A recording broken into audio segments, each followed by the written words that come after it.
Boyle, Rossatos y Arribas. Con estos autores tienen que saber que ellos definen a la antropología en cada contexto sociohistórico. Son 3, por cierto. Vemos las diferencias que hubo en estos 3 periodos, ¿sí? De la historia, y hay que tener en claro que no es que el último supere a los 2 anteriores, sino que en realidad actualmente estas formas de pensar en la antropología van a convivir, ¿sí? Bueno, ahora sí vamos a ¿qué tienen que responder ustedes si les preguntan qué es la antropología? Y aunque no les pongan el autor, el qué es la antropología lo tienen que responder desde Boyle, Rossatos y Arribas.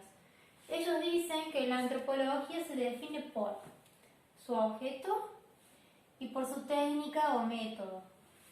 En cuanto a su objeto, decirles que el objeto sería la otredad cultural, la alteridad cultural o la diversidad cultural. Se abordaría al hombre en relación a un otro cultural que está inmerso en relaciones de poder, que es un otro que es diverso y siempre hay relaciones de poder entre los sujetos, entre las sociedades, ¿sí? Entre culturas, se van estableciendo estas relaciones de poder. Ahora, según su técnica o método, sobre esto, ¿cuál sería la técnica o método? Bueno, la observación participante. Sería la técnica que nos permite recolectar, luego analizar y exhibir los datos antropológicos. Siempre la observación participante, a tener en cuenta, esta implica el traslado del antropólogo al lugar, al campo en que se va a estudiar, que es un campo de interés particular. Bueno, y siempre tienen que decir las dos. No se pueden olvidar de alguno a la hora de definir qué sería la antropología. Boyle, Rossatos y Arribas nos dejan bien claro que siempre es en conjunto que estos dos elementos van a estar definiendo a la antropología. Si ponen uno solo, bueno, como que se están quedando cortos en esa definición de qué sería la antropología. Segundo punto importante a tener en cuenta cuando vamos a definir esta ciencia, hay que decir que al igual que toda otra ciencia, la antropología es una construcción. Se va a ir construyendo a lo largo del tiempo. Y por eso esto de, bueno, es una disciplina que se fue definiendo de forma diferente en cada contexto sociohistórico. Eso pasa con toda la ciencia, se va a ir construyendo a lo largo del tiempo, ¿sí?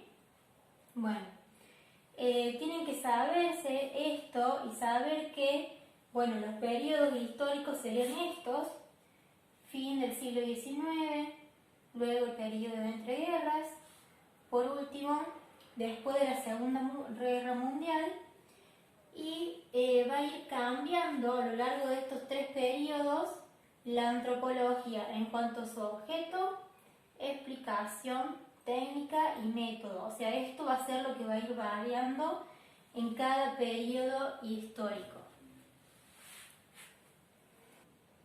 Veamos ahora los 3 momentos constitutivos de la antropología en Europa y Estados Unidos, ¿sí?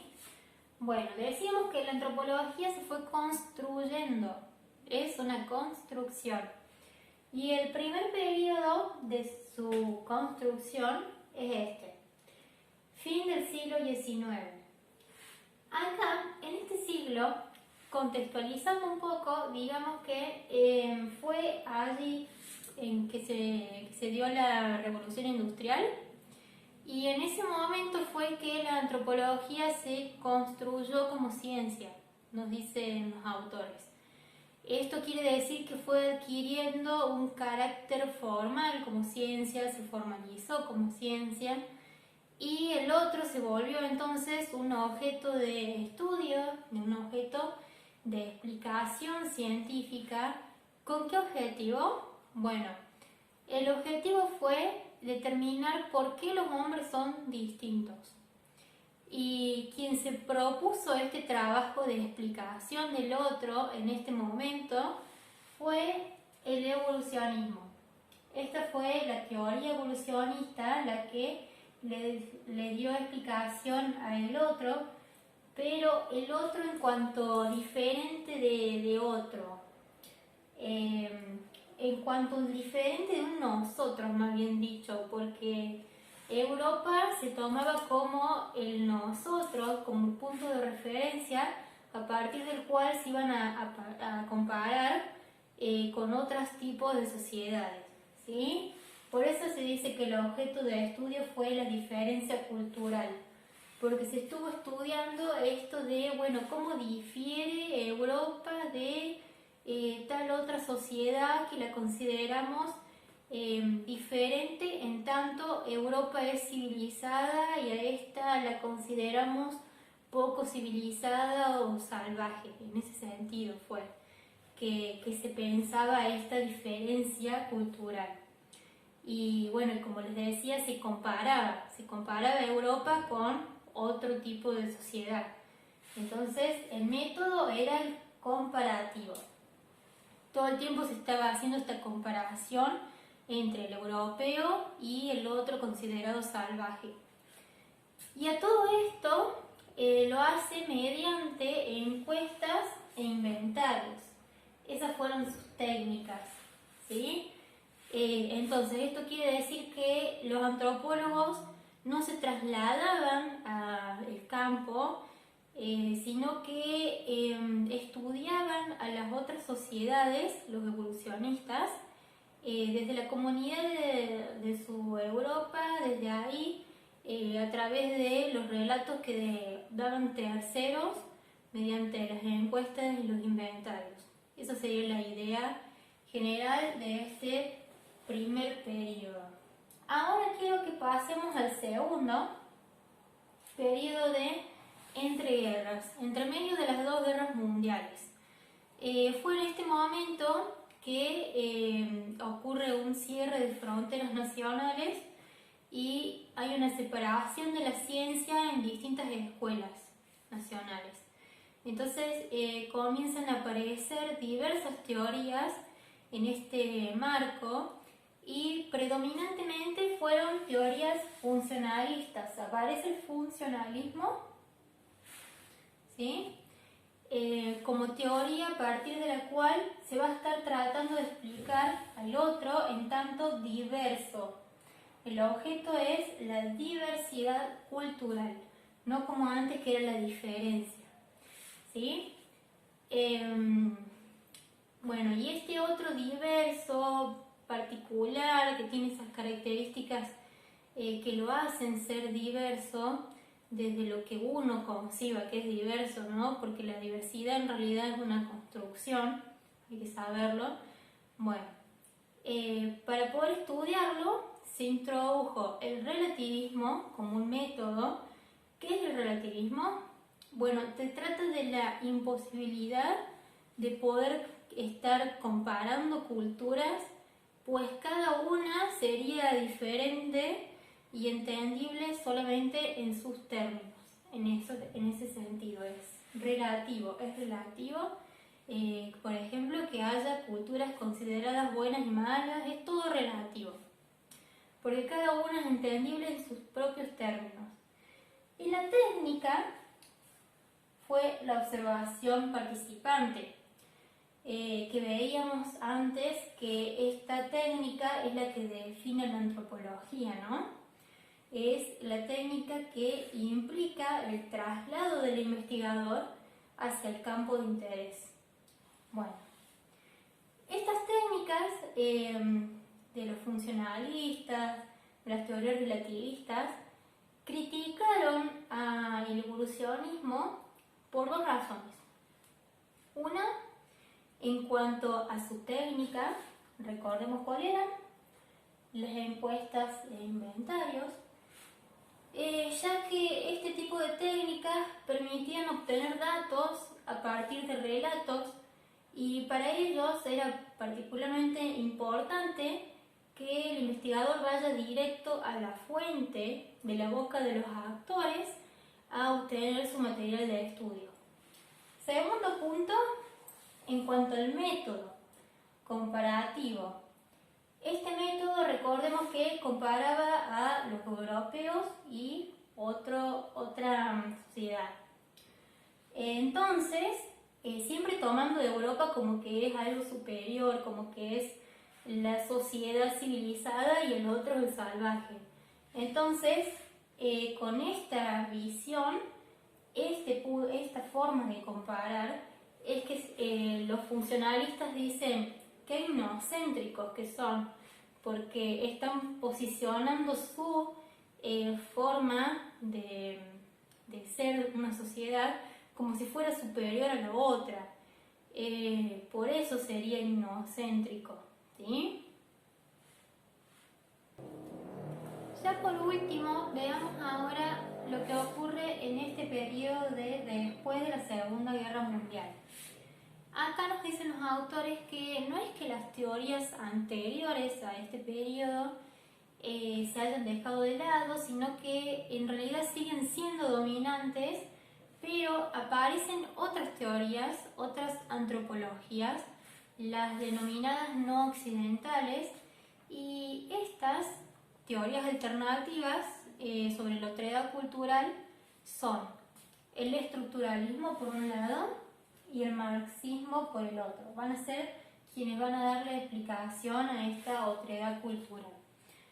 Particularmente el estructuralismo, tenemos que decir que fue Levi-Strauss el que lo creó, y él siguió estudiando las culturas primitivas, lo que persiste de ellas, porque bueno, los autores nos cuentan que fue en este periodo que se produjo un etnocidio cultural y fueron desapareciendo, entre comillas, transformándose en sociedades más complejas, se fueron transformando, en fin.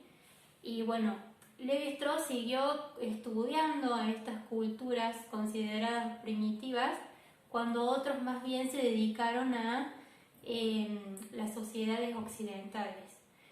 El objeto de estudio, al igual que en el funcionalismo, vemos que es la diversidad cultural, ¿sí? Pero la diferencia con el periodo anterior estaría en que acá ya no es considerada la diversidad cultural un hecho natural, sino que se concibe como una construcción sociohistórica, como el producto de la colonización, ¿sí? Ahora, el marxismo. Pasemos a la segunda teoría que le daría explicación a la otredad cultural. Bueno, el marxismo se propuso estudiar las transformaciones de las sociedades no occidentales que estaban sufriendo en ese momento, como les decía, y cuando la idea de dominación de una cultura sobre la otra ya fue totalmente evidente, bueno, el objeto de la antropología se construyó en torno a la noción de desigualdad. Aparece la desigualdad como objeto de estudio. Desigualdad entre las culturas denominadas primitivas y los colonizadores. Son ellos los que los dominaron, usurparon y explotaron las tierras y produjeron un etnocidio cultural. A esto de la colonialidad lo pueden relacionar con el texto de Restrepo. Y en cuanto al texto de Crotz, bueno, ahí también se habla un poco sobre estas relaciones asimétricas, así que pueden articular acá con esto de la desigualdad cultural. Bueno, es así que el antropólogo se fue ocupando no solamente de las culturas denominadas primitivas, sociedades primitivas, sino que en realidad se piensa ahora que el antropólogo se ocupa en realidad de todos los problemas que tienen cualquier sociedad o cultura que puede llegar a presentar. Y además decirles que los antropólogos En este periodo comienzan a estudiar sus propias sociedades, o sea que estudian donde ellos son nativos. Y para lo cual, para hacer esto, necesitan hacer como técnica, utilizar el extrañamiento. Aparece esta nueva posibilidad que antes no existía, de que el antropólogo estudie su propia sociedad, ¿sí? Y el extrañamiento trataría de volver exótico o extraño aquello que en principio es familiar, dado que uno pertenece a esa misma sociedad. Pudiendo dar cuenta así de que lo diverso o extraño no es algo dado, sino que en realidad siempre fue una construcción del mismo antropólogo. Es uno el que dice, a esto yo para mí esto es diverso o no lo es. Es una construcción.